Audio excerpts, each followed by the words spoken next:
Good evening, ladies and gentlemen.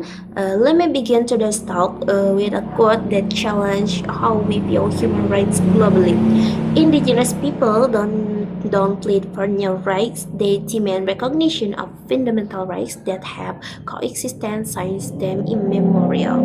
Today, we delve into the heart of indigenous law, focusing on the recognition theory and its profound impact on global justice. When we talk about indigenous law, we are not discussing an absolute historical footnote. We are discussing the living, breathing, struggling of millions of people fighting to preserve their land identity and very survival. Over the next minute, we will explore the philosophical pillar that define recognition and analyze how these theories have translated into historical victories on the ground.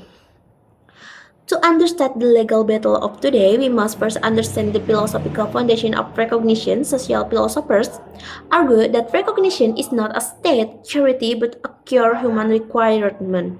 First, secessional philosopher like Axel Honneth posits that mutual interpersonal respect is the glue of social solidarity. Without recognition from the surrounding society, communities cannot fully participate as equal citizens.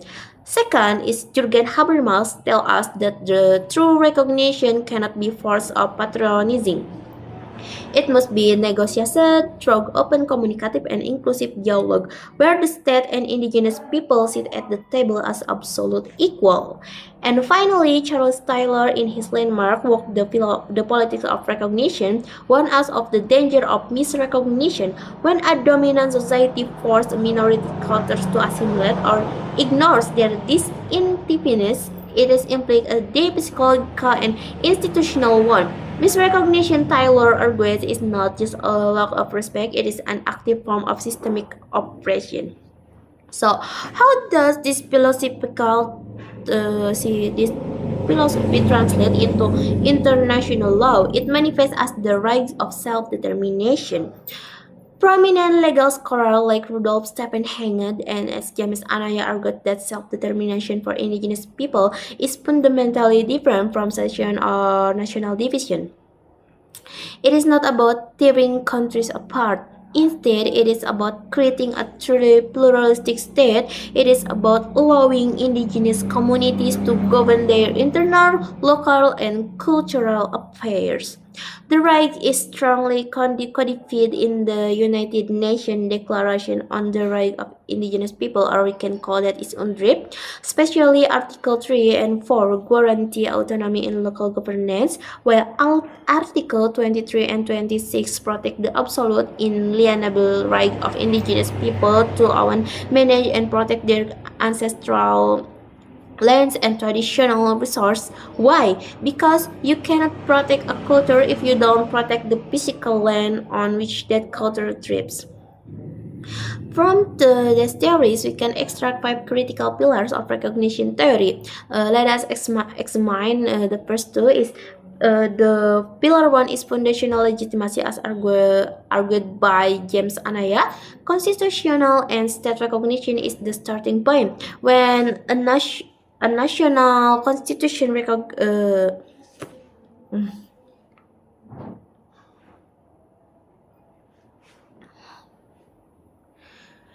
From this theory, we can extract five critical pillars of recognition theory. Let us examine the first two. Pillar 1 is foundational legitimacy as argued by James Anaya. Constitutional and state recognition is the starting point. When a nation constitution explicitly recognizes its indigenous population, it provides a shield of legal legitimacy that guards them against corporate exploitation and administrative neglect. Pillar 2 is collective territorial right. Scholars also emphasize that indigenous rights are inherently collective, not individual. Traditional and land belongs to the community, spanning across generations. So protecting these collective boundaries is the only way to ensure that distinct language, spiritual, ritual, and communal knowledge are successfully transmitted from ancestor to descendants. The remaining three pillars guide how state must interact with indigenous community. Pillar 3 represent redressing inequality under Sure-Bergen and Olaf Ludman's framework. Legal recognition acts as a corrective instrument to repair centuries of historical trauma and land theft and systemic discrimination in state education and economic structure. Pillar 4 brings us to the dialogic philosophical of Martin Buber. Buber famously distinguished between two types of relationship. The its relationship, where one party treats another as an object, and the I-to relationship, which treats the other as an active, equal subject. For too long, governments have treated indigenous community as object of development. I its. Through recognition demands an I-to approach, where they respect a sovereign decision maker. Finally, the Pillar 5 is universal restorative justice. As Padraig Otuaman notes, integrating indigenous customary law into their wider international legal network is not optional, it is a prerequisite for achieving authentic, lasting global peace. But does this theory work in the real world? Let's look at two Landberg case study. Our first case takes us to Kenya in the 1970s. The Endorois community, a pastoralist indigenous group, was forcibly displaced from their ancestral home around Lake Bogoria. Why the government want to turn their land into a national game reserve for tourists? They were explored without proper consultation, without ganti rugi, and were cut off from their sacred indigenous seats. But they didn't give up mobilizing their community. They took their fight to the African Commission on Human and People Rights.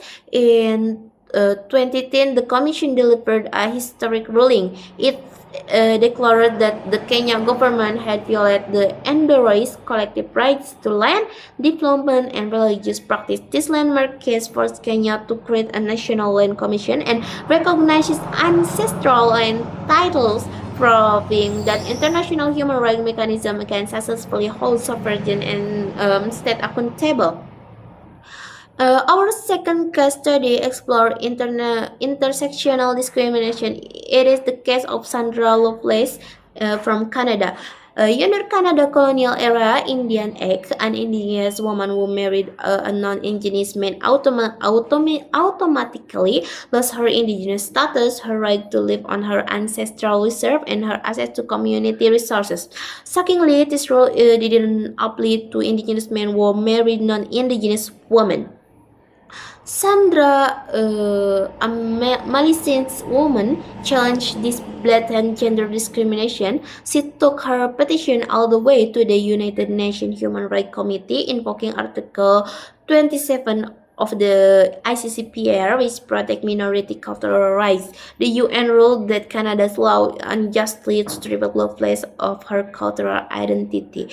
This international victory forced the Canadian Parliament to pass Bill C-31 in 1985, resorting status to over 100,000 Indigenous women and their children. This case remains as that recognition theory must also champion gender justice within indigenous community. In conclusion, the journey from theory to justice is built on six interconnected pillars: formal legal recognition, territorial security, the protection of collective rights, strategic international advocacy, grassroots social mobilization, and consistent legislative reform. As future legal practitioner, policymaker, and global citizen, let us remember that recognizing indigenous rights is not a matter of state benevolence. It is a matter of restoring human dignity, honoring ancient wisdom, and rectifying historical wrong. Thank you very much, and I'm now open any question you may have. Bye bye.